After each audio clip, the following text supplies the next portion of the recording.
Welcome. Today we return to the moment when the first shot was fired, igniting the war for independence and rewriting the destiny of America. Although the history of the United States as an independent nation begins with the signing of the Declaration of Independence in 1776, its roots reach back at least 20 more years with the start of the 7 Years' War. The fighting between its two main participants, Great Britain and France, spread across the globe, reaching also their neighboring colonial possessions in North America. By the end of the war, France had been beaten, leaving the British Empire in control over much of the eastern half of the continent. With its biggest competitor defeated, Britain now ruled the seas as well as a third of all European trade. By all accounts, this was a major win for the burgeoning empire. Yet, beneath the surface, the sails of victory were weighed down by the anchors of debt amounting to a total of $133 million. The debt marked a significant hit to the British economy and pushed Parliament to take drastic financial measures. The Royal Navy, which had helped Britain to victory, was to become one of the primary losers in a series of cuts which would see its budget plummet from $7 million in 1762 to $2.8 million in the aftermath of the war, and dropping to as little as $1.5 million in 1769. These measures, however, only accounted for a sliver of the debt, and British citizens would be forced to do most of the heavy lifting in the form of a series of new and higher taxes. However, the empire would have little time to recuperate. Just as the embers of the 7 Years' War were dying out, a new wildfire erupted when a confederation of dissatisfied Native American nations in the Great Lakes region took up arms against the American colonists settling in their territory. The end of the 7 Years' War should have been a moment of stability, but instead it sowed the seeds of unrest along the vast frontier of Britain's new empire. In the Great Lakes and Ohio River Valley, indigenous nations who had once negotiated between French and British interests now found themselves at the mercy of a single dominant colonial power. The French had been defeated, but their departure left a dangerous vacuum, one that the British struggled to fill with both authority and diplomacy. Almost immediately, the pressure of colonial expansion reignited conflict. Settlers, surveyors, and land speculators pushed into territories that Native American communities had long considered their own. To the leaders of these nations, Ottawa, Delaware, Shawnee, and many others, this encroachment was not just an inconvenience, it was an existential threat. The British, unlike the French, did little to maintain the older networks of trade and gift-giving that had been so vital to diplomatic relations. Instead, their officials demanded compliance and treated indigenous allies as subordinates rather than equals. Resentment began to build. In 1763, that resentment exploded into open resistance. A confederation of Native American groups launched a series of coordinated attacks on British forts and frontier settlements in what became known as Pontiac's War, named after the Ottawa leader, who emerged as one of its central figures. Across the frontier, British garrisons found themselves under siege. Forts at Detroit, Michilimackinac, and other key posts endured assaults or fell outright. Settlers in isolated homesteads fled or were killed, and the fragile line between colony and wilderness collapsed into violence.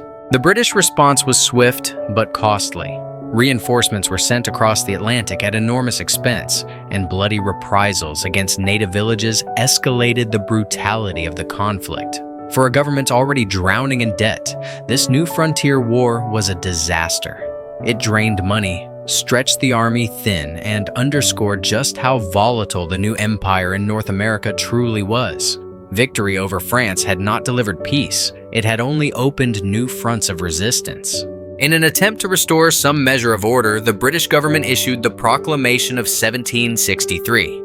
This decree, signed by King George III, drew an imaginary line along the crest of the Appalachian Mountains and forbade colonists from settling west of it. Only licensed fur traders would be permitted to operate in these territories. On paper, the proclamation aimed to reduce conflict with Native Americans by halting the relentless spread of settlers. In practice, it enraged colonial frontiersmen and land speculators who saw the fertile lands of the Ohio Valley as their rightful prize for Britain's victory in the 7 Years' War. The proclamation was to many colonists both insulting and impractical. Thousands of settlers had already crossed the Appalachians, ignoring the decree. Others interpreted it as proof that the crown valued the interests of indigenous peoples and imperial control more than the ambitions of its own colonial subjects. Rather than calming tensions, the proclamation only deepened suspicion between colonists and the British government. Worse still, maintaining the new policy required an expanded military presence in North America. Britain stationed thousands of troops along the frontier to enforce the proclamation line and to deter further native uprisings. This permanent garrison, numbering roughly 10,000 soldiers, was a constant reminder of imperial authority. It was also staggeringly expensive. Each year, the cost of maintaining these troops added an estimated £320,000 to Britain's already massive debt. The irony was stark. The very war that had secured Britain's empire had also created conditions that made the empire increasingly unstable. Native nations resisted colonization with fierce determination. Colonists bristled at restrictions on their movement and opportunities. And the British government, caught in the middle, bled money it did not have to sustain control over a continent that seemed to grow more restless by the year. What had begun as a triumph over France was already transforming into a struggle against new adversaries: indigenous confederacies, rebellious settlers, and the crushing weight of debt. The empire, victorious yet weakened, was being pulled in multiple directions. And at its center stood King George III and his ministers, faced with an impossible question: how could Britain pay for both its victories and its fragile new dominion across the Atlantic? As the smoke of Pontiac's war lingered and the empire strained under its enormous debt, King George III found himself facing one of the most delicate financial and political crises of his reign. The British Empire was victorious, vast, and proud, yet beneath the grandeur lay a treasury dangerously empty. The task now was not how to expand, but how to survive. At the center of the dilemma was a simple but devastating arithmetic: $133 million in debt interest payments that consumed nearly half of the government's annual revenue, and an army stretched across the globe. Parliament slashed expenditures wherever possible, but the sums simply did not add up. The Royal Navy, once the backbone of Britain's success, had seen its budget fall from $7 million during the war to only $1.5 million by 1769. Soldiers were dismissed, ships were mothballed, and yet the debt still loomed like a storm cloud over Westminster. The king's ministers debated endlessly, but the conclusion seemed inescapable. The colonies in America, who had benefited enormously from the war, must share the burden. After all, argued men like George Grenville, Britain's prime minister, in the aftermath of the conflict, the war had been fought largely for their defense. French power had been broken in North America. Native uprisings were contained only by the presence of British troops, and the colonists enjoyed the protection of the Royal Navy against rivals at sea. Was it not fair, Grenville insisted, that they should contribute to the costs of empire? This reasoning seemed entirely logical in London. To British eyes, the colonists were among the least taxed subjects of the empire. English farmers and tradesmen at home bore the crushing weight of excise duties, land taxes, and customs fees. Why should Americans living in relative abundance on a continent of limitless land escape untouched? A modest tax, a fraction of what Englishmen paid, would be enough to stabilize the empire's finances. Yet across the Atlantic, this logic was received with suspicion, even fury. The colonists did not see the war as something waged solely for their benefit. They remembered British redcoats quartered in their homes, imperial officers ordering them where they could and could not settle, and merchants harassed by customs officials. To them, the proclamation line of 1763 was not protection but restriction. The garrisons along the frontier were not guardians but intruders. King George III himself viewed the problem with a mixture of sympathy and firmness. At only 25 years old, when the 7 Years' War ended, he was a monarch still finding his footing. He had grown up hearing about the glories of empire, about Britain's divine mission to lead, and about the prosperity that trade and colonies could bring. But now he also saw the accounts. He saw the empty coffers, the bondholders demanding interest, the merchants pleading for relief. The young king wrestled with the contradictions of empire. On one hand, he understood that his subjects in America would bristle at new taxes. On the other, he could not allow the empire to fracture. If Parliament lacked the authority to tax and govern its colonies, then what was the meaning of empire at all? To retreat from such a principle would be to invite rebellion not just in America but across Britain's global dominions. Thus, the Crown resolved to act. The colonies would pay, not ruinously, not beyond reason, but enough to remind them that they were part of a greater whole.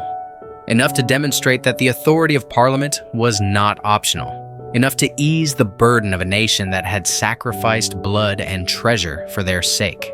And so quietly at first, the gears of policy began to turn. New duties, new restrictions, new expectations. The Americans, however, were already restless. The king and his ministers hoped for acceptance, perhaps even gratitude. What they would receive instead was resistance of a kind they had not anticipated. The first experiment in colonial taxation would soon be unveiled. Its name, the Sugar Act of 1764. The first real test of Britain's new colonial policy came in 1764 with the passage of the Sugar Act. On the surface, it seemed a modest measure, a law designed to regulate trade, raise some revenue, and assert Parliament's authority. Yet its effects would ripple far beyond the docks and counting houses, striking at the heart of colonial identity and freedom. The Sugar Act, introduced by Prime Minister George Grenville, reduced the duty on imported molasses from 6 pence to 3 pence per gallon. At first glance, this looked like a concession. For decades, American merchants had smuggled molasses from French and Dutch colonies in the Caribbean, paying little attention to Britain's navigation acts. By lowering the duty, Grenville believed he could undercut smuggling and actually increase revenue by encouraging merchants to comply with the law. But the act did far more than adjust a tariff. It created a sweeping system of enforcement. Ship captains were now required to post bonds before sailing, submit exhaustive cargo manifests, and face trial in Vice Admiralty courts if accused of smuggling. These courts, run by royal appointees, offered no trial by jury, only the judgment of a single crown-appointed judge. To colonists accustomed to the protections of English common law, this felt like an insult, a denial of their rights as Englishmen. The law also extended taxation beyond molasses. Sugar, wine, indigo textiles, and other imports were now subject to duties. Everyday goods, from the sweetener in a family's tea to the cloth on a merchant's counter, carried the stamp of Parliament's reach. It was not just about money. It was about principle. The colonists had no representatives in Parliament, yet Parliament claimed the right to reach across the ocean and take from their pockets. The reaction in America was immediate. Merchants in Boston, New York, and Philadelphia protested that their trade was being strangled. Pamphlets and broadsides denounced the law as tyranny in disguise. One Boston trader declared that the act strikes at the very root of our freedom, while another warned that if left unopposed, it would make us little better than slaves. At the heart of the anger was the sense of betrayal. The colonists had fought and bled in the 7 Years' War. They had supplied Britain's armies, sheltered its soldiers, and celebrated its victories. Now, instead of gratitude, they felt punished. Instead of liberty, they saw restrictions. The Sugar Act also hit at a delicate moment in the colony's economic life. Post-war depression had gripped the Atlantic world. Currency was scarce, debts were mounting, and merchants struggled to stay afloat. To burden trade with new taxes seemed not just unfair, but ruinous. In taverns and town halls, colonists muttered about the distant men in Parliament who knew nothing of their struggles yet presumed to dictate their livelihoods. Still, the protests of 1764 were not yet calls for independence. Most colonists framed their opposition in the language of rights and tradition. They insisted they were loyal subjects deserving of the same protections as those in England. They did not reject the empire, they demanded inclusion within it. They wanted recognition that taxation without their consent was contrary to the very principles Britain claimed to uphold. In London, however, the protests were dismissed. To Grenville and his allies, the colonists were overreacting. The duties were lighter than those borne by Englishmen at home. The enforcement mechanisms were necessary to curb the rampant smuggling that had drained revenue for years. If the colonies could not even accept this modest contribution, what did loyalty to the empire truly mean? The Sugar Act, then, was more than a piece of trade legislation. It was a clash of perspectives. To Britain, it was pragmatic governance. To America, it was the thin edge of the wedge proof that Parliament saw them not as partners, but as subjects to be managed and milked. The gap between those two visions could not be bridged by numbers or tariffs. It was a matter of trust, and that trust was beginning to crumble. As the year closed, colonial resentment simmered. Protests grew louder, petitions were drafted, and assemblies debated their response. The Sugar Act had done more than raise revenue. It had awakened a new spirit of vigilance in America. And as events soon showed, the fight over molasses and tariffs was only the beginning. Parliament was preparing another law, one that would ignite the colonies into a firestorm of resistance, the Stamp Act. If the Sugar Act had unsettled the colonies, the Stamp Act of 1765 struck them like a thunderclap. Unlike duties on imported goods, this law reached into the very fabric of daily life. Newspapers, pamphlets, legal contracts, licenses, wills, and even playing cards all required an official stamp purchased from royal authorities. For the first time, colonists were forced to pay a direct tax to Parliament, not merely to regulate trade, but to raise revenue from their own pockets. The outrage was immediate and universal. Merchants feared the effect on commerce. Lawyers denounced it as an attack on justice, and ordinary people bristled at the intrusion into their daily affairs. A Boston lawyer declared, "The freedom of the press itself is shackled by this act." In taverns and meeting houses, men debated with rising anger if Parliament could tax paper today, what would stop it from taxing land food or labor tomorrow? The act struck at a deeper nerve as well. For decades, colonists had governed their own internal affairs through local assemblies. They voted their own taxes, funded their own militias, and managed their own communities. The Stamp Act seemed to bypass all of that, declaring that London could impose taxes without colonial consent. To many, this was nothing less than tyranny in disguise. Resistance began at the press, where pamphleteers invoked the ancient rights of Englishmen. They argued that taxation without representation violated the very principles that Magna Carta and the Glorious Revolution had enshrined. The colonists, they insisted, were not rebels. They were defending liberties that Britain itself claimed to cherish. But words soon gave way to action. Across the colonies, protests turned rowdy. Effigies of tax collectors were hanged from trees. In Boston, a mob ransacked the home of Andrew Oliver, the appointed distributor of stamps, until he resigned his office. Another mob targeted the mansion of Lieutenant Governor Thomas Hutchinson, smashing windows, destroying furniture, and carrying off his possessions. The message was unmistakable. Those who enforced the Stamp Act would pay dearly. Colonial leaders quickly organized. In October 1765, delegates from 9 colonies gathered in New York for what became known as the Stamp Act Congress. There, they issued a Declaration of Rights and Grievances, affirming their loyalty to the Crown, but condemning taxation without representation. They petitioned Parliament to repeal the act, insisting that only their own elected assemblies had the right to levy taxes upon them. Meanwhile, economic pressure mounted. Merchants and consumers across the colonies agreed to boycott British goods. Ships arrived in port only to find their cargoes unsellable. London merchants, watching their profits evaporate, began to pressure Parliament for relief. The crisis revealed the depth of the Atlantic bond and the tension within it. Britain needed revenue. The colonies demanded rights. By early 1766, Parliament bowed to economic necessity and repealed the Stamp Act. Bells rang, crowds cheered, and colonists celebrated what they saw as a triumph of unity and resistance. But the victory was not without a sting. Alongside the repeal, Parliament passed the Declaratory Act, asserting its full power to legislate for the colonies in all cases whatsoever.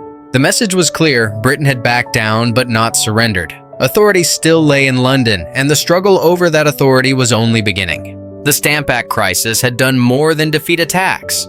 It had forged connections among the colonies, awakened political consciousness among ordinary people, and revealed the power of coordinated resistance.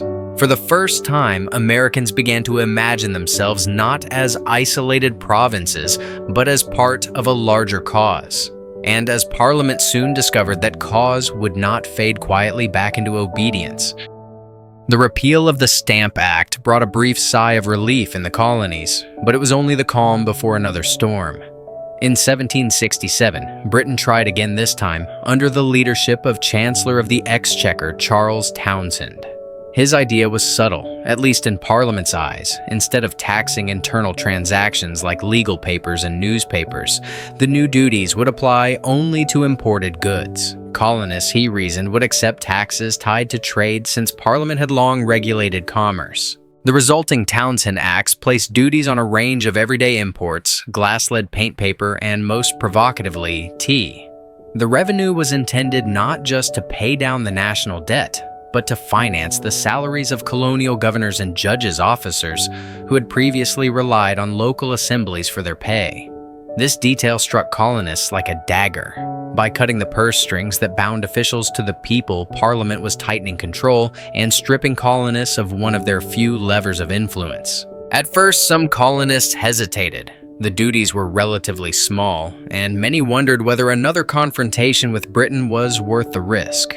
But the principle loomed larger than the pennies. If Parliament could tax glass and tea without representation, what limits existed? Would Americans become subjects who paid but did not decide? Few men understood this better than Samuel Adams of Massachusetts. A brewer by trade and a firebrand by temperament, Adams recognized the danger of creeping submission. If the colonies acquiesced now, he warned they would set a precedent that Parliament could exploit endlessly. With his pen and his voice, he became one of the most relentless critics of British policy. In 1768, Adams drafted a circular letter on behalf of the Massachusetts legislature. It argued that taxation without representation violated fundamental rights and urged other colonies to join in resistance. London, outraged, demanded that the letter be rescinded. Massachusetts refused. Other colonial assemblies expressed solidarity. The debate was no longer confined to pamphlets and taverns. It was becoming a coordinated political movement. The response on the streets was just as fierce. Merchants organized non-importation agreements refusing to buy British goods. Housewives pledged to spin their own cloth rather than wear imported textiles. Tea, once a staple of polite society, became a symbol of oppression. To drink it was to betray the cause of liberty. In Boston, resistance took on a sharper edge. Crowds gathered, jeered at customs officials, and sometimes turned violent. When the British seized John Hancock's ship Liberty on suspicion of smuggling, riots erupted. To many colonists, Hancock, a wealthy merchant with populist sympathies, was a victim of tyranny, and his persecution inflamed resentment. Parliament, unwilling to back down, sent troops to Boston to restore order. Redcoats patrolled the streets, their presence a constant provocation. To the people of Boston, the soldiers were not protectors, but enforcers, symbols of distant authority intruding on their daily lives. Tensions grew with every passing month until the city became a powder keg waiting for a spark. The Townshend Acts had aimed to raise revenue and assert control, but their true legacy was different. They deepened colonial unity, radicalized ordinary people, and gave leaders like Samuel Adams the chance to sharpen their arguments. They also introduced a new symbol into the struggle tee that humble leaf transformed into an emblem of resistance and defiance. By 1770, Parliament would partially retreat, repealing most of the Townshend duties, but leaving the tax on tea as a token of authority. The gesture satisfied no one. To the colonists, it was proof that Parliament clung to the principle of taxation without representation. To London, it was a way to avoid humiliation. The gap between empire and colonies was no longer just about money. It was about power, legitimacy, and identity. The streets of Boston, crowded with soldiers and seething with anger, would soon bear witness to the consequences. On a cold March night in 1770, protest and occupation collided, and the struggle took a bloody turn that neither side could ignore. Boston in 1770 was a city on edge. Narrow cobblestone streets, crowded taverns, and busy wharves bustled with colonial life, but everywhere loomed the presence of British redcoats. Their scarlet uniforms and polished muskets were constant reminders of imperial authority. For the ordinary townspeople, dock workers, apprentices, and shopkeepers, the soldiers were not welcome guardians of order, but intruders occupying their city. The tension had been building for months. British soldiers, poorly paid and often idle, competed with locals for scarce work. Brawls broke out at the rope walks, where soldiers hired themselves out as laborers. Insults, taunts, and jeers filled the air whenever soldiers passed by.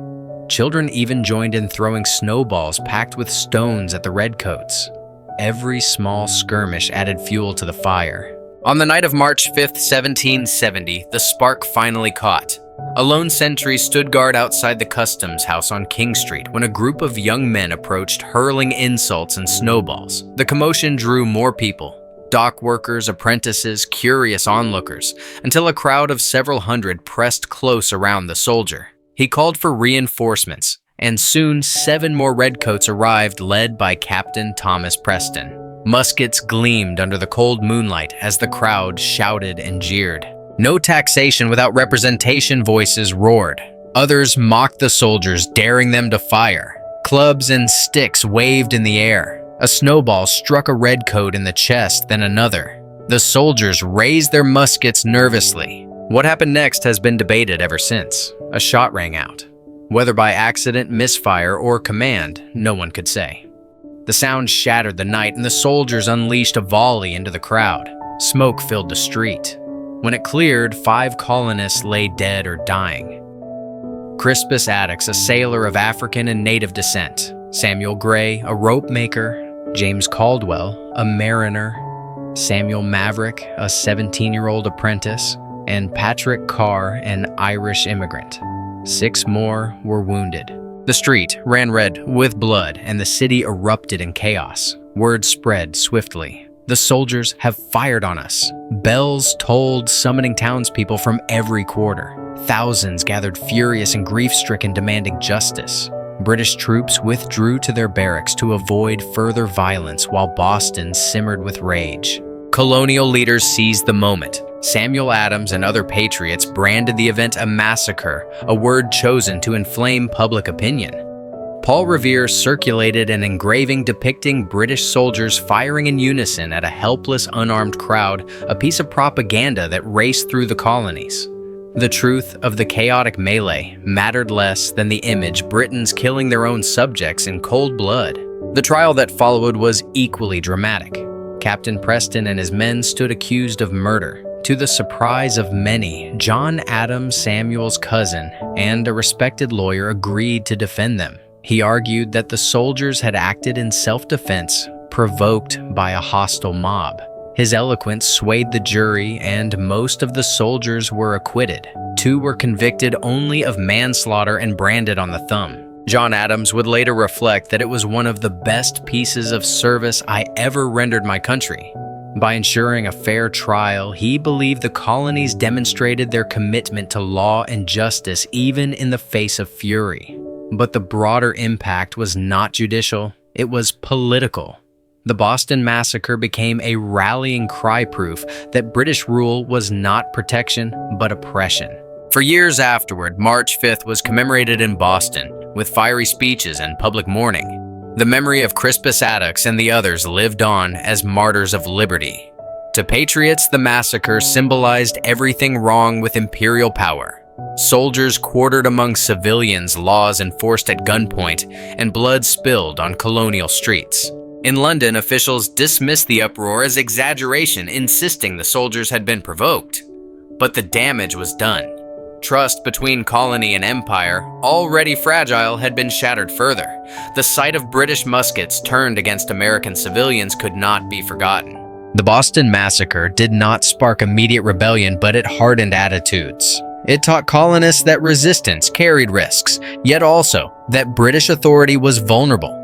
Each confrontation widened the gulf, and though Parliament soon repealed most of the Townshend duties, leaving only the tax on tea, the issue was no longer merely taxation. It was power principle and the right to self-government. The streets of Boston had run with blood, and the memory of that night lingered.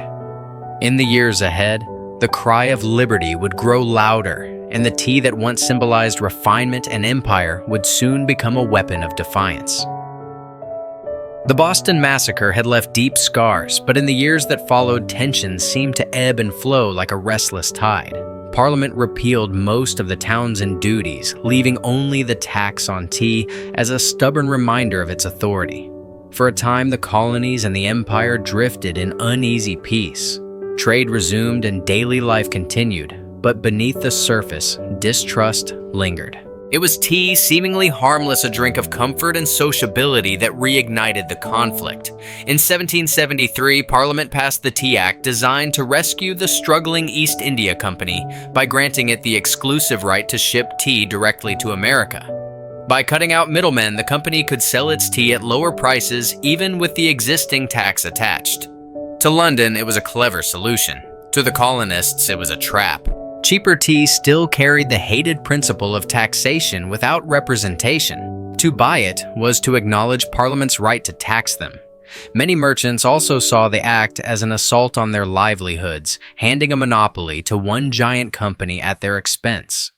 Resistance brewed quickly. On December 16, 1773, a group of men disguised as Mohawk Indians boarded ships in Boston Harbor and dumped 342 chests of East India Company tea into the icy waters.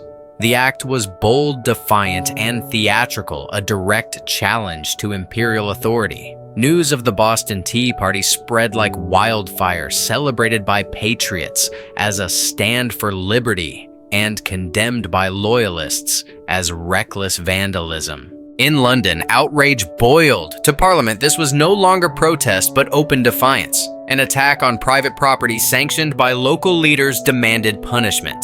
In 1774, they responded with a series of laws known in Britain as the Coercive Acts, and in America as the Intolerable Acts. The measures were sweeping. The port of Boston was closed until the destroyed tea was paid for strangling the city's commerce. The Massachusetts charter was revoked, placing the colony under direct royal control. Town meetings were restricted, and royal officials accused of crimes could be tried in Britain rather than in local courts. Most inflammatory of all colonists were required to house and supply British troops. The Quartering Act, now expanded, turned private homes into barracks. To Parliament, the Coercive Acts were intended to isolate Massachusetts and make an example of it. To the colonists, they were collective punishment, an assault on liberties, and proof that Britain intended to rule by force. Rather than divide the colonies, the acts united them in outrage. What happened to Boston, many argued, could happen to Philadelphia, New York, or Charleston. In the city itself, the situation grew desperate. With the harbor closed, trade collapsed, jobs vanished, and families went hungry. Yet instead of breaking Boston's spirit, the hardship drew support from across the colonies. Food and supplies poured in from distant towns and provinces, a tangible show of solidarity. The slogan, "Boston's suffering is America's cause," began to circulate, binding the colonies together in common resistance. British troops, meanwhile, filled the streets. Redcoats drilled on the common, guarded government buildings, and patrolled neighborhoods. Their presence was heavy, constant, and deeply resented. Every drumbeat and musket gleam reminded Bostonians of their subjugation. Taverns buzzed with talk of liberty, sermons thundered against tyranny, and secret committees plotted how to resist. In September 1774, delegates from 12 colonies gathered in Philadelphia for the First Continental Congress. For the first time, representatives from across North America sat together to coordinate their response. They condemned the Coercive Acts, organized a colony-wide boycott of British goods, and declared their rights as Englishmen to be sacred and inviolable. While some still hoped for reconciliation, others saw clearly that the empire and the colonies were on a collision course. Back in Massachusetts, Governor Thomas Gage, commander of British forces, tightened his grip. He fortified Boston and stockpiled arms. Patriot leaders like Samuel Adams and John Hancock became marked men watched closely by redcoat patrols. The countryside bristled with militia companies drilling in secret, collecting powder and preparing for the worst. The Coercive Acts, meant to cow the colonists into obedience, had instead transformed resistance into open preparation for conflict. Boston, once the beating heart of protest, was now the center of an occupied city under siege from within and without. For many colonists, the question was no longer if confrontation would come, but when. By the spring of 1775, the answer would arrive on a village green outside Boston when muskets cracked and the War for Independence began. By early 1775, Massachusetts was a powder keg. British authority existed only where redcoats enforced it, while outside the city, patriot militias gathered arms and drilled in open defiance. Governor Thomas Gage, commander-in-chief of British forces in North America, knew the situation was slipping from his control. London demanded action. Rebellion, they warned, must be crushed before it spread beyond Boston. Gage chose to move quietly, hoping to cut the head off the serpent before it could strike. His orders were twofold: seize a cache of colonial weapons stored in the town of Concord, and, if possible, arrest Samuel Adams and John Hancock, the most notorious rebel leaders rumored to be hiding nearby in Lexington. A swift strike, he believed, might intimidate the countryside and restore royal authority. On the night of April 18, 1775, nearly 700 British regulars slipped out of Boston under the cover of darkness, marching west toward the countryside. But secrecy was impossible. Patriot intelligence networks fueled by riders' lantern signals and whispered warnings were already alert. Paul Revere, William Dawes, and Samuel Prescott rode through the night spreading the alarm. The regulars are out. Church bells rang, drums beat, and militiamen roused from their beds. The countryside awoke like a hive stirred with a stick. As dawn broke on April 19th, a small band of colonial militia, fewer than 80 men, assembled on the village green in Lexington. They were farmers, shopkeepers, and blacksmiths armed with muskets and powder horns, their breath misting in the chill morning air. Across the field marched the red-coated column professional soldiers in disciplined ranks. The two groups faced one another in tense silence. The militia captain, John Parker, told his men, "Stand your ground. Don't fire unless fired upon. But if they mean to have a war, let it begin here." What happened next remains a mystery. A shot cracked the still air, no one knew from which side. Instantly, chaos erupted. The British fired a volley. Smoke and screams filled the green. When it was over, 8 colonists lay dead and 10 wounded. The survivors scattered while the redcoats marched on toward Concord. At Concord, however, the story changed. Warned in advance, the militia had hidden most of their supplies. Skirmishes erupted as the British searched the town. At the North Bridge, several hundred militia confronted a smaller detachment of regulars. Once again, shots rang out. This time, it was the British who fell back.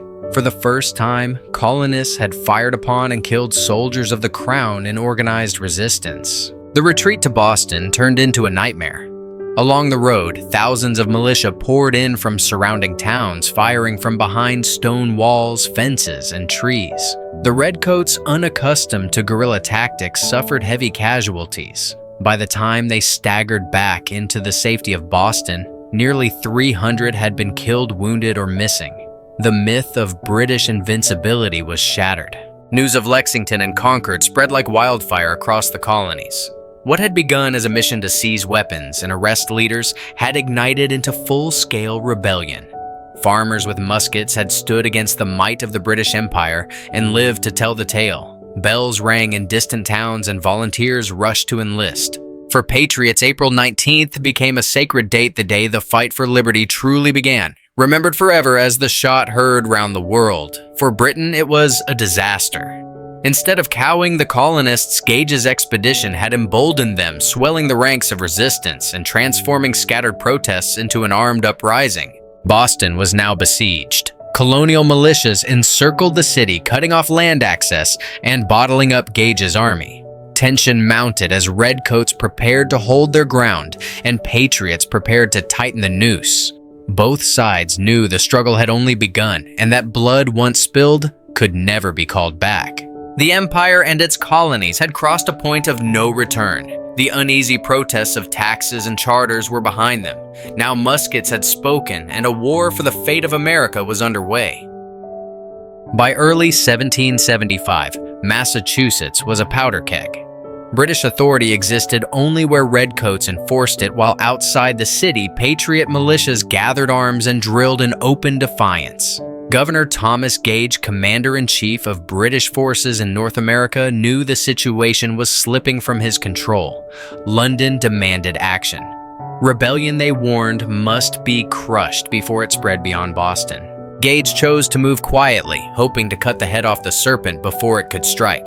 His orders were twofold: seize a cache of colonial weapons stored in the town of Concord, and, if possible, arrest Samuel Adams and John Hancock, the most notorious rebel leaders rumored to be hiding nearby in Lexington.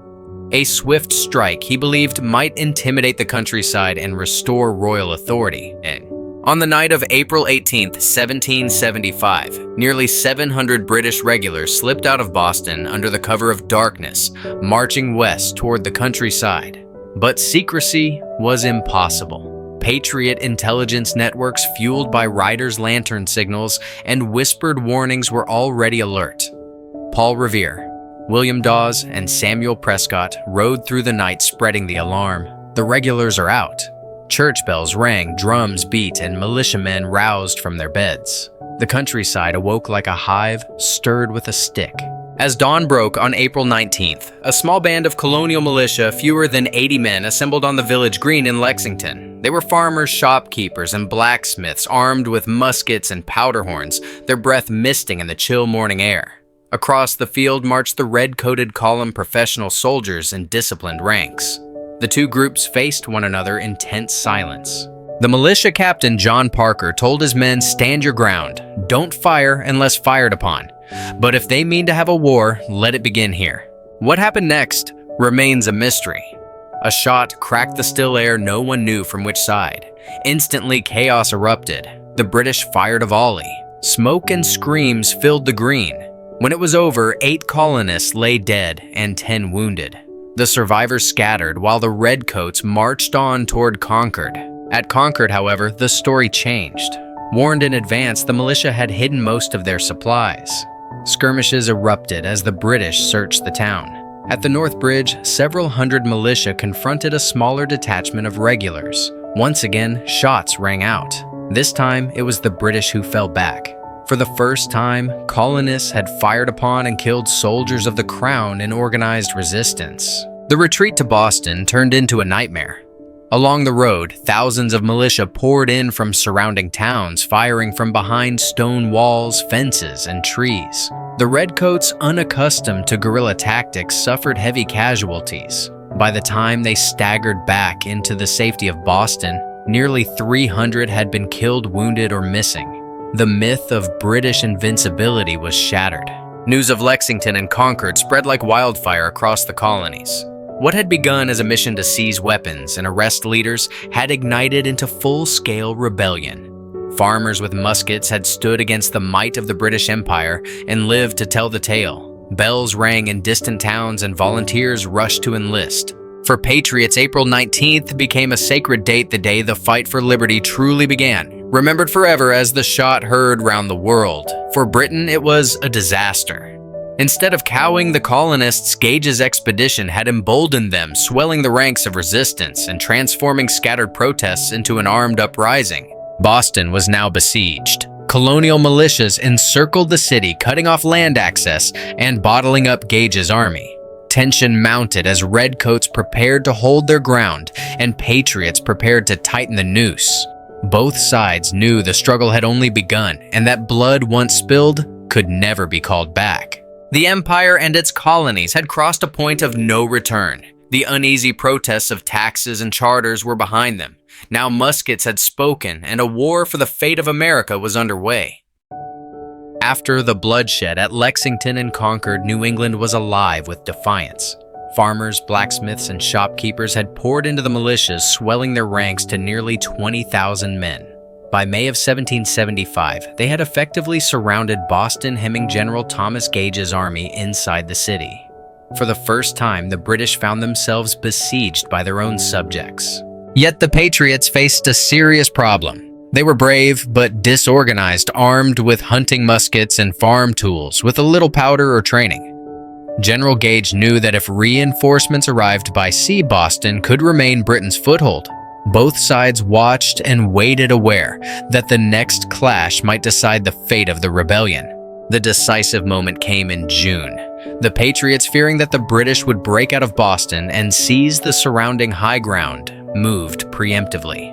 On the night of June 16th, colonial forces quietly occupied Breed's Hill, a rise overlooking Charlestown, and hastily constructed fortifications. When dawn broke, the Redcoats awoke to see earthworks bristling with rebels just across the water. Outraged, the British commanders resolved to dislodge them at once. On June 17th, under the blazing summer sun, more than 2,000 British troops marched across the Charles River and began their assault. Red-coated lines advanced in disciplined formation drums, pounding bayonets fixed. From their hastily built ramparts, the colonists held their fire, waiting until the enemy drew close. "Don't fire until you see the whites of their eyes," one officer reportedly commanded, conserving precious powder. When the British were nearly upon them, the Patriots unleashed a devastating volley. Entire ranks of redcoats fell. The survivors staggered back, stunned by the ferocity of the defense. Twice more, the British reformed and charged, and twice more they were hurled back with terrible losses. At last, on the third assault, the Patriots' ammunition ran low. The Redcoats surged over the defenses in brutal hand-to-hand combat, driving the colonists from the hill. But victory came at a dreadful cost. More than 1,000 British soldiers were killed or wounded, nearly half the attacking force. Though technically a British victory, the Battle of Bunker Hill, as it became known, though most of the fighting took place on Breed's Hill, was a revelation. The colonists had stood their ground against the Empire's finest troops and inflicted staggering casualties. The message was unmistakable. This rebellion would not be easily crushed. In the aftermath, the mood in Britain hardened. For months, many had hoped that firm measures might bring the colonies to heel without war. But the blood of redcoats spilled on American soil stirred anger and determination. King George III, once cautious now, abandoned all illusions of compromise. To him, the leniency of past years had been mistaken for weakness. Stronger measures were needed to restore authority. On August 23, 1775, he issued the Proclamation of Rebellion. It declared that the American colonies were in open and avowed rebellion, and that all subjects loyal to the crown were bound to suppress the uprising. Those who aided the rebels would be considered traitors, facing the full penalty of the law. The proclamation was a turning point. What had begun as protests against taxes and trade restrictions was now branded treason. There was no middle ground. Colonists must either submit or be crushed. For many Americans, the king's words confirmed what they had long suspected, that Britain no longer viewed them as partners in empire, but as enemies. At the same time, the proclamation deepened divisions within the colonies themselves. Loyalists who believed rebellion was reckless and dangerous found themselves increasingly isolated. Neighbors turned on neighbors. Families split apart. Some fled north to Canada or back to Britain, while others stayed, enduring suspicion and hostility. The conflict was no longer simply between America and Britain, it was within America itself. Meanwhile, across the Atlantic, reinforcements were on the way. Britain prepared to send tens of thousands of soldiers along with German auxiliaries from the state of Hesse. The empire was mobilizing for a long and bitter war. Yet the Patriots, far from cowed, grew more determined. The siege of Boston, Titan militias drilled, and the newly appointed Hessian commander of the Continental Army, George Washington, rode north to take command. The struggle had escalated beyond petitions and protests. Muskets had spoken at Lexington, cannons had thundered at Bunker Hill, and the king himself had declared them rebels. The road ahead was uncertain, but one truth had become clear: the break between Britain and its colonies was no longer a question of if, but of when. Even as muskets roared at Bunker Hill and blood spilled in the streets of Boston, many colonists still hoped reconciliation was possible. The idea of breaking with Britain, of severing ties with the world's most powerful empire, was almost unthinkable for many. They were proud of their English heritage, loyal to their king, and fearful of standing alone in a hostile world. To these moderates, the conflict was not rebellion, but protest aimed at restoring liberties within the empire, not destroying it. In July of 1775, the Continental Congress made one last attempt at peace. They drafted the Olive Branch Petition, a carefully worded appeal to King George III. In it, they professed loyalty to the crown, begged the king to intercede with Parliament, and insisted that the colonies sought only redress of grievances, not independence. They framed themselves as faithful subjects driven to arms by unjust policies, not traitors thirsting for separation. For a moment, it seemed possible that the king might listen. He had previously expressed sympathy for colonial concerns and criticized the Stamp Act. But the timing of the petition doomed it. By the time it reached London, the king had already issued the Proclamation of Rebellion. In his eyes, the Americans were no longer subjects to be appeased, but insurgents to be crushed. He refused even to read the petition. Instead, Britain escalated. Reinforcements were ordered to America, 20,000 regular soldiers bolstered by another 10,000 troops from German states. These men, most famously from Hesse, became known as Hessians in the colonies. To American ears, the word carried sinister weight, conjuring images of ruthless mercenaries hired to slaughter them. In truth, the Hessians were not mere soldiers for hire, but professional units leased by their princes to the British Crown as part of complex diplomatic arrangements. Still, the effect in America was the same. The arrival of foreign troops confirmed the colonists' worst fears. Their own king was not only unwilling to listen, but was bringing in outsiders to subdue them. Pamphlets and newspapers exploded with indignation. Can it be, one writer asked, that a king should let loose foreign hirelings upon his loyal subjects? The rhetoric of loyalty began to collapse. How could Americans call themselves subjects when their monarch treated them as enemies? How could they cling to reconciliation when the crown enlisted strangers to put them down? The Olive Branch Petition withered in the shadow of bayonets. Moderates who had urged patience and negotiation found their arguments undermined.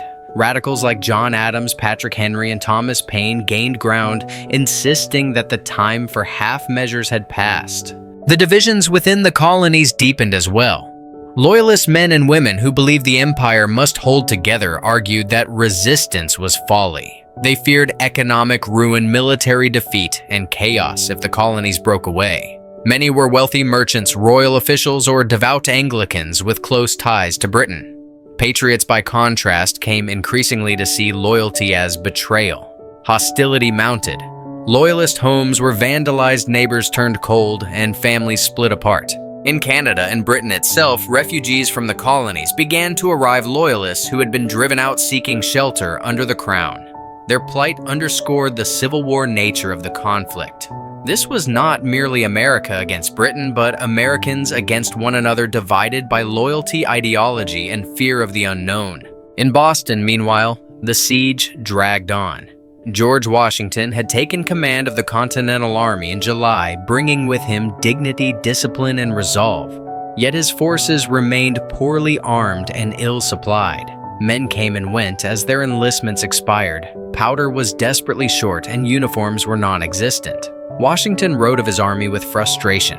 A mixed multitude of people under very little discipline, order, or government. Still, he inspired respect, and slowly the chaos began to harden into something resembling an army. The arrival of British reinforcements made clear that the struggle would not be brief. War was no longer a distant possibility, but an undeniable reality. And as word spread that the king had spurned their petition and called for their subjugation, more and more colonists began to accept a truth that had once seemed radical: reconciliation was dead. The choice was submission or independence. The olive branch had been offered and cast aside. In its place now grew a harder resolve. The next step would not be another petition, but a declaration, one that would sever ties forever and proclaim to the world that America was no longer a colony but a nation. By early 1776, the last illusions of reconciliation had all but vanished. The Olive Branch Petition lay ignored. Hessian troops were on their way, and the king had branded the colonies as rebels. The streets of Boston, New York, and Philadelphia buzzed with talk not of compromise, but of destiny. Still, the idea of independence was daunting.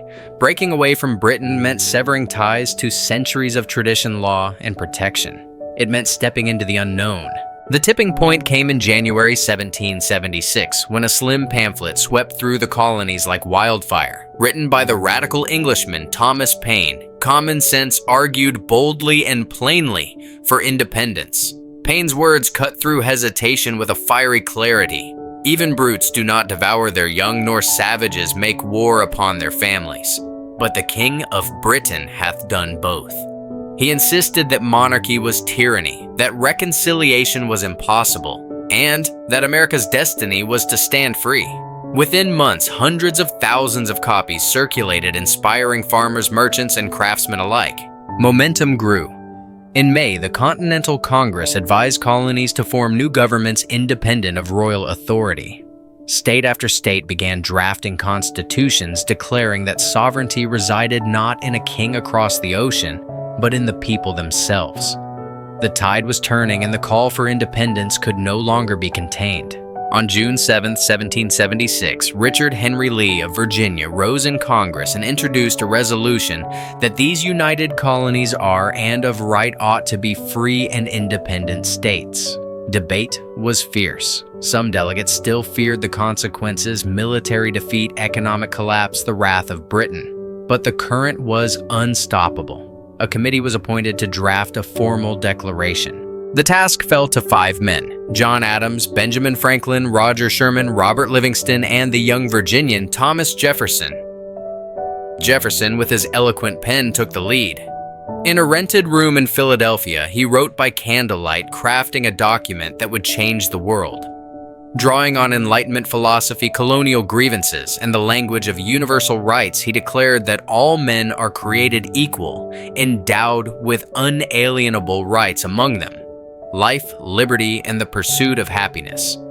Governments, he wrote, derive their just powers from the consent of the governed, and when any government becomes destructive of those ends, it is the right of the people to alter or to abolish it.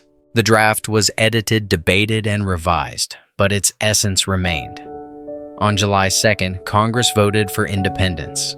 2 days later, on July 4th, 1776, the Declaration of Independence was formally adopted.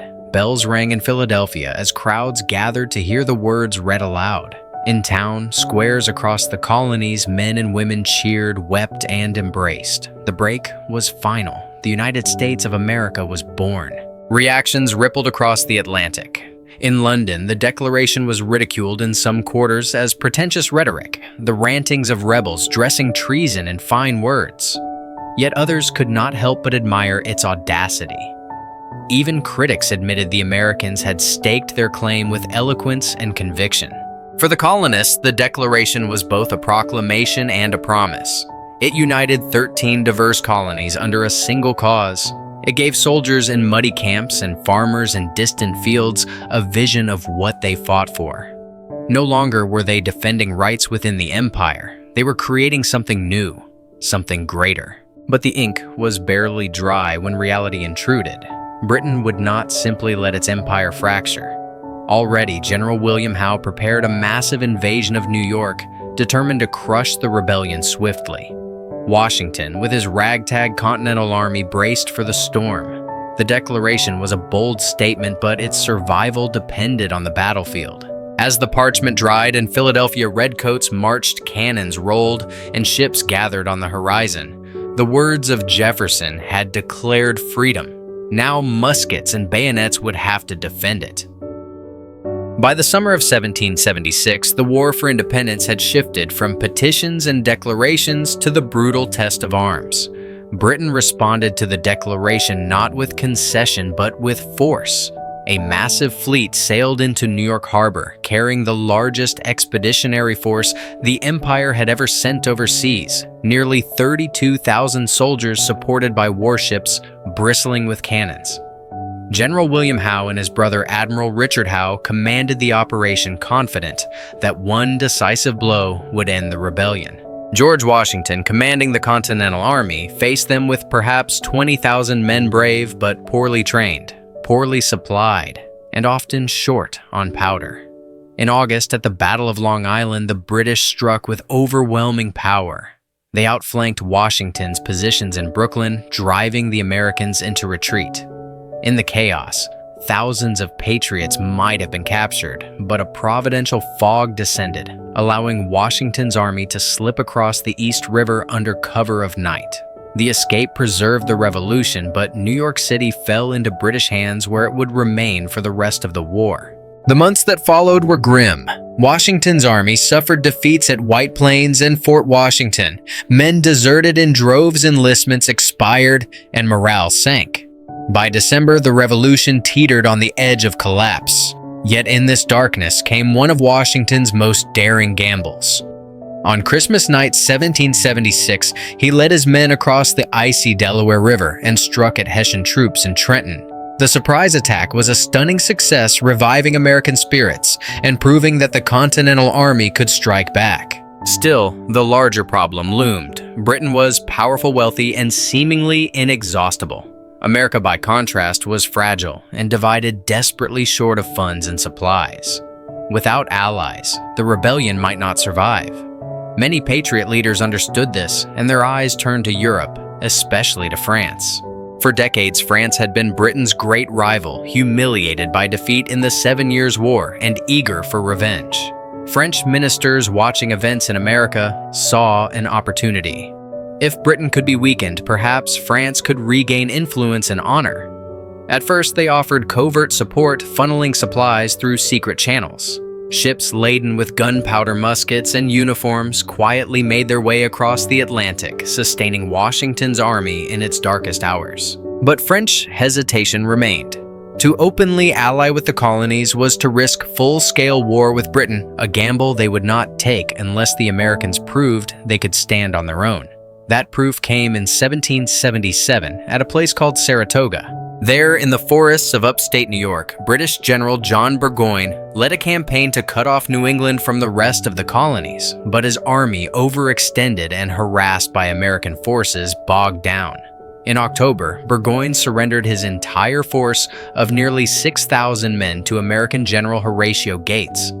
It was a staggering victory, the first major British army captured in the war. Saratoga changed everything. It convinced the French that the Americans could fight, could win, and were worth the risk. In 1778, France formally recognized the United States and entered into an alliance pledging military and financial support. Suddenly, Britain faced not just a colonial rebellion, but a global war. French fleets threatened the West Indies. French armies prepared in Europe, and the balance of power shifted. The alliance electrified the colonies. For the first time, the dream of independence seemed achievable. Soldiers cheered, newspapers exulted, and leaders spoke of destiny. Yet it also raised the stakes. Britain, unwilling to lose its empire, doubled down. The war spread to the Caribbean, the Atlantic, and beyond, draining resources and forcing hard choices. Back in London, frustration mounted. Taxes rose, trade faltered, and public opinion soured. Ireland groaned under economic strain while merchants in Britain watched profits vanish. War weariness seeped into Parliament, yet pride and principle demanded persistence. To let the colonies go would be a humiliation, a blow to Britain's prestige. In America, the alliance brought both hope and hardship. Supplies flowed more freely, but the war dragged on. Washington endured the brutal winter at Valley Forge, where men starved, froze, and died of disease. Yet even there, resilience grew. Baron von Steuben, a Prussian officer, drilled the Continental Army into a disciplined fighting force. What emerged from Valley Forge was no longer a mob of farmers with muskets, but a true army hardened by suffering and trained for battle. The entry of France ensured that the war would not be a short affair. It transformed a colonial uprising into an international conflict, with battles fought not only in America but across oceans and continents. The United States had found a powerful ally, but victory was still distant. Blood would continue to flow, and the struggle for independence would demand sacrifices beyond imagination. For Britain, the tide was beginning to turn against them. For America, the revolution was becoming something larger than rebellion. It was a fight for survival in a world now watching closely. By 1779, the war had dragged on far longer than Britain ever anticipated. What was expected to be a swift suppression of rebellion had instead become a sprawling, costly conflict. The entry of France had widened the struggle into a global war stretching British resources across oceans. Yet the Empire was not ready to surrender. Instead, its commanders looked south, convinced that a new strategy might yet bring victory. The logic was simple. In the southern colonies, Georgia, the Carolinas, and Virginia, Loyalist support was believed to be stronger than in New England. Many wealthy planters tied by trade and culture to Britain still favored the crown. If the South could be pacified, British leaders argued they could rally Loyalist militias, secure vital agricultural resources, and choke the rebellion from below. In late 1778, British forces struck at Savannah, Georgia, capturing the city and re-establishing royal control. Encouraged, they pressed onward. In 1780, Sir Henry Clinton, Commander-in-Chief of British forces in America, launched a massive campaign against Charleston, South Carolina. After a grueling 6-week siege, the city surrendered in May, and nearly 5,000 American soldiers were taken prisoner. It was one of the worst defeats suffered by the Continental Army. Clinton returned to New York, leaving General Charles Cornwallis in command of the Southern Theater. Cornwallis believed the tide was turning. With Charleston secured, he set out to march through the Carolinas, rallying Loyalists and crushing resistance. At first, his campaign met with success. British troops won battles at Camden and elsewhere, scattering Patriot forces. Yet the deeper Cornwallis pushed into the countryside, the fiercer the resistance became. Patriot militias, irregular fighters familiar with the terrain, harassed his supply lines, ambushed his detachments, and melted back into the forests.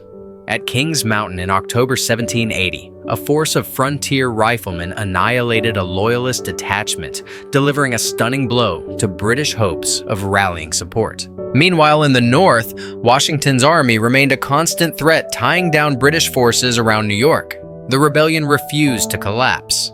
Instead, the conflict spread wider still, for Britain was also fighting desperately in another theater on the rocky fortress of Gibraltar. Since 1779, Gibraltar had been under siege by Spain and France, allies united against Britain. The Great Siege of Gibraltar became one of the longest and most dramatic episodes of the entire war. For nearly 4 years, the garrison endured bombardments, blockades, and assaults. Engineers dug tunnels through the rock to mount cannons in unexpected places. Supplies ran low. Disease stalked the defenders, and the fate of Britain's hold on the Mediterranean seemed uncertain. But the defenders, though outnumbered, held firm. Innovative tactics and sheer determination kept Gibraltar in British hands.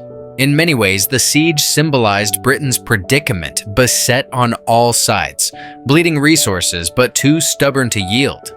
Even as the colonies in America fought for freedom, the Empire fought desperately to preserve its global reach. Back in the Carolinas, Cornwallis pressed onward, but the cost mounted.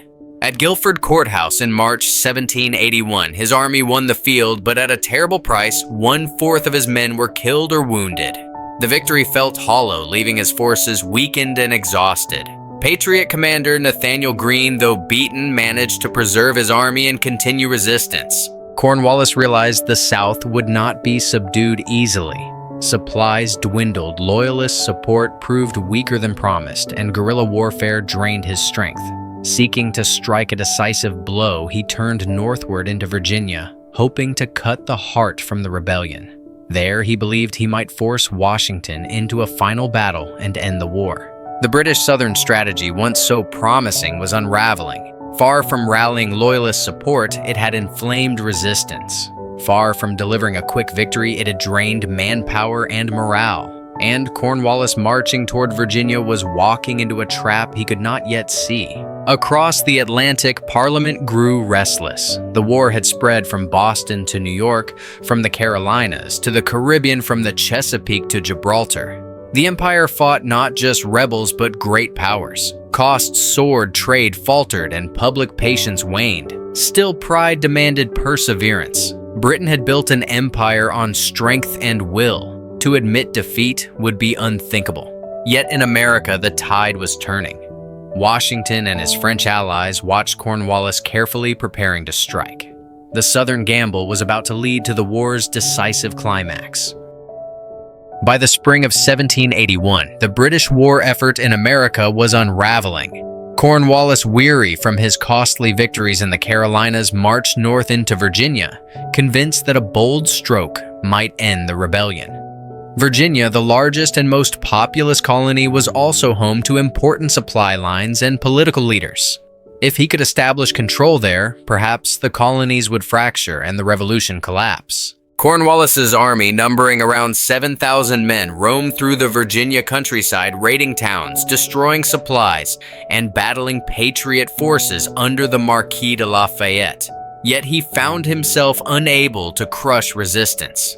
The Americans, though weaker, avoided decisive engagements shadowing the British while waiting for reinforcements. Frustrated, Cornwallis chose to fortify his position at Yorktown, a small port on the Chesapeake Bay. From there, he could receive supplies and support from the Royal Navy. But events were conspiring against him. In the summer of 1781, French Admiral de Grasse sailed north from the Caribbean with a powerful fleet. Washington, seizing the opportunity, coordinated with de Grasse to trap Cornwallis. Deceiving the British in New York, Washington marched his army south with French forces under Rochambeau converging on Virginia. The trap was set. In September, the French fleet engaged the Royal Navy at the Battle of the Chesapeake. The British, unable to break through, were forced to withdraw. For the first time, Britain had lost control of the sea in American waters. Cornwallis, isolated at Yorktown, realized with horror that reinforcements could not reach him. On September 28th, Washington's combined Franco-American army, nearly 17,000 strong, began the siege of Yorktown. Trenches were dug, artillery emplacements constructed, and bombardments unleashed. Day and night, cannon fire rained down on British defenses, shattering walls and morale alike. Redoubts fell one by one as American and French troops advanced under cover of darkness. Among the storming parties was a young Alexander Hamilton, who led a daring nighttime assault on Redoubt 10, capturing it with bayonets in fierce hand-to-hand combat. French forces simultaneously seized Redoubt 9. With the defenses collapsing, Cornwallis's position became untenable. Food and supplies dwindled, disease spread, and desertion grew. On October 17, 1781, white flags appeared over the British lines. 2 days later, Cornwallis formally surrendered his army of over 8,000 men. The scene was both solemn and triumphant. British troops marched out their drums, playing a tune called "The World Turned Upside Down," laying down their arms before ranks of American and French soldiers. For the colonists, Yorktown was a moment of vindication. Years of sacrifice, hardship, and bloodshed had culminated in victory. For Washington, it was the crowning achievement of his military career, proof that perseverance and unity could overcome the greatest empire on earth. In London, the shock was profound. The loss of an entire army, following years of expense and frustration, broke the will of Parliament. King George III urged his ministers to fight on, but the appetite for war had evaporated. Merchants demanded peace, taxpayers groaned under the burden, and opposition voices in Parliament grew louder. The cost of continuing was simply too great. Yorktown did not immediately end the war. Skirmishes continued, and Britain still held strong positions in New York, Charleston, and Savannah. But politically, the outcome was decisive. Negotiations began soon after, and both sides prepared to shape the peace. For the Americans, the victory at Yorktown was more than military. It was psychological, proving that independence was not a dream but a reality. Soldiers embraced one another, civilians celebrated in towns and villages, and the cause of liberty seemed destined to prevail. For the French, it was a triumph of alliance, cementing their role in reshaping the balance of power against Britain. For Britain, it was humiliation. Once confident of crushing rebellion with ease, they now faced the loss of 13 colonies and the beginning of a new world order. The empire that had stretched across oceans was wounded. Its supremacy challenged, its pride shattered. The war was not yet officially over, but at Yorktown the end had been written. The American eagle had taken flight, and no force could cage it again. The surrender at Yorktown had broken the spine of Britain's war effort in America, but the conflict did not vanish overnight. Redcoats still garrisoned strongholds in New York City, Charleston, and Savannah. Skirmishes flickered across the frontier, privateers harassed shipping lanes, and the empire clung stubbornly to its remaining footholds. Yet the tide of politics was undeniable. In Parliament, news of Yorktown fell like a thunderclap. Opposition leaders thundered against the war's futility, demanding an end to the bloodshed and expense. The British public, weary of rising taxes and shortages, turned against the government. Even loyalists, once confident that the crown would prevail, despaired as their homes were threatened and their cause abandoned. In March 1782, Lord North Britain's Prime Minister and a steadfast supporter of the war resigned under pressure. A new ministry more open to negotiation took power, signaling that the winds had shifted. Meanwhile, in America, jubilation mixed with anxiety. Washington and his soldiers celebrated Yorktown, but discipline remained firm. He reminded his men that victory was not yet secure. Without a formal peace treaty, the war could flare anew. He urged patience, caution, and vigilance until independence was formally recognized. Negotiations began in Paris in 1782 with delegations from Britain, the United States, France, and Spain. Representing America were Benjamin Franklin, John Adams, and John Jay, three men of immense skill and determination. Franklin, with his charm and wit, cultivated French support. Adams, blunt and forceful, pressed American claims. Jay, cautious yet shrewd, maneuvered between allies and adversaries. And the talks were complex, shaped not only by the war in America, but by the wider global conflict. France sought to weaken Britain, Spain coveted territory, and the Dutch Republic pressed its own claims. Yet the Americans proved adept negotiators, exploiting rivalries to secure favorable terms. At last, on September 3, 1783, the Treaty of Paris was signed. Its provisions were sweeping. Britain recognized the independence of the United States, a moment unthinkable just years before. Boundaries were drawn, granting the new nation all territory east of the Mississippi River, north to the Great Lakes and south to Florida. The Mississippi itself was open to navigation by both Americans and British, ensuring trade across the vast interior. Other concessions followed. Britain returned Florida to Spain and ceded Minorca in the Mediterranean. Fishing rights off Newfoundland were secured for American fleets, vital for New England's economy. Loyalists, though often reviled in America, were promised protection and restitution for confiscated property, a promise only partially fulfilled in practice. Prisoners of war were released, debts acknowledged, and commerce began to flow once more. For Americans, the treaty was nothing short of astonishing. In less than a decade, they had transformed from subjects in revolt to citizens of a sovereign nation. The land granted to them was vast, rich in resources, and filled with possibility. The world's great powers, reluctantly or otherwise, had acknowledged their existence. In November 1783, the last British troops departed from New York City, embarking on ships that carried them back across the Atlantic. Crowds filled the streets as Washington led his soldiers into the liberated city, a moment of triumph that symbolized the end of foreign occupation. For Britain, the treaty was bitter. The empire had lost not just colonies, but pride, prestige, and the illusion of invincibility. Yet even in defeat, the crown looked to the future. The Caribbean islands, Canada, India, and vast territories elsewhere remained in British hands. The empire, though wounded, would endure and even expand again in centuries to come. For the United States, the peace was fragile but filled with promise. Independence brought opportunity, but also uncertainty. The war had united 13 colonies, but would it unite 13 states? Could a people bound by rebellion now bind themselves in governance? Those questions loomed, but for the moment, the focus was on celebration. In taverns, churches, and homes, people toasted liberty. Bells rang, cannons boomed, and prayers of thanksgiving filled the air. Farmers who had once stood with muskets on village greens returned to their plows. Merchants opened their shops, and families counted the cost in sons lost, fields abandoned, and futures altered. The Treaty of Paris closed one chapter and opened another. It ended Britain's rule in America, but it also marked the beginning of the United States' long experiment with independent self-government and nationhood. The eagle had spread its wings, but how it would fly was still unknown. With the Treaty of Paris signed in 1783 and the last redcoats sailing from New York's harbor, the Revolutionary War officially ended.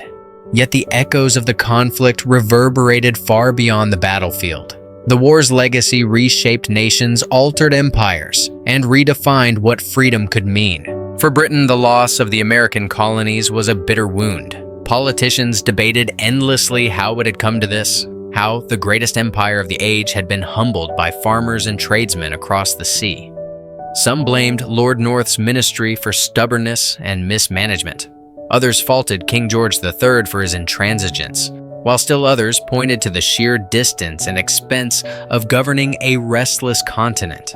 But beneath the recriminations lay a sobering truth. Britain had been forced to acknowledge limits to its power. Yet the empire did not collapse.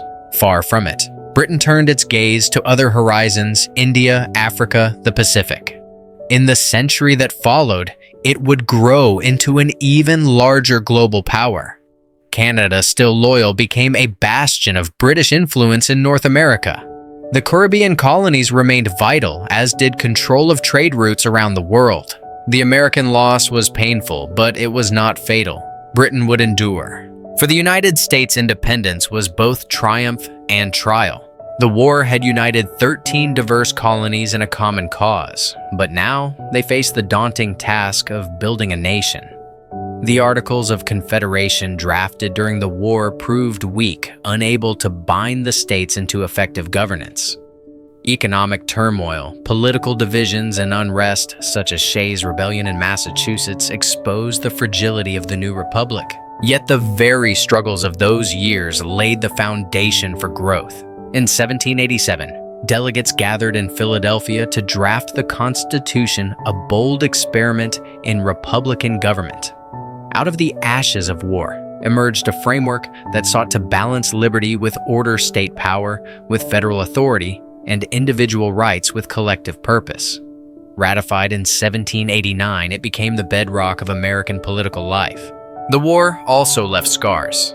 Tens of thousands had died in battle or from disease. Farms were burned, cities like Charleston and New York had suffered occupation, and loyalists who had sided with Britain faced exile or retribution. Some fled north to Canada. Others returned to Britain, leaving behind homes, businesses, and communities. For them, independence meant dispossession. For enslaved people, the war's promise was complicated. Thousands sought freedom by fleeing to British lines where emancipation was sometimes granted. Others served in the Continental Army, hoping that liberty's cause might one day extend to them. Yet slavery endured, enshrined even in the Constitution. The ideals of equality declared in 1776 rang hollow for many, and the contradiction would haunt America for generations. Native American nations, too, paid a heavy price. Many had sided with the British, fearing that an independent United States would unleash relentless westward expansion. Their fears proved justified. With Britain gone, settlers surged across the Appalachians, seizing lands once protected by imperial treaties. For the Iroquois, Cherokee, Shawnee, and countless others, the Revolution marked not freedom, but dispossession. Abroad, the American Revolution sent shockwaves. In France, veterans and thinkers carried its ideas back across the Atlantic. The principles of liberty and self-government inspired revolutionaries in Paris, though their struggle would unfold with far bloodier consequences. In Haiti, enslaved people rose against their masters, creating the world's first Black Republic. Across Latin America, independence movements found fuel in America's example. The notion that ordinary people could overthrow kings and empires spread like wildfire. For George Washington, victory brought not kingship or dictatorship, but retirement. In 1783, he resigned his commission before Congress in Annapolis, laying down power with humility. His gesture astonished Europe, where generals who seized nations often crowned themselves rulers. Washington's restraint became a cornerstone of the new republic, proving that leadership could serve liberty rather than ambition.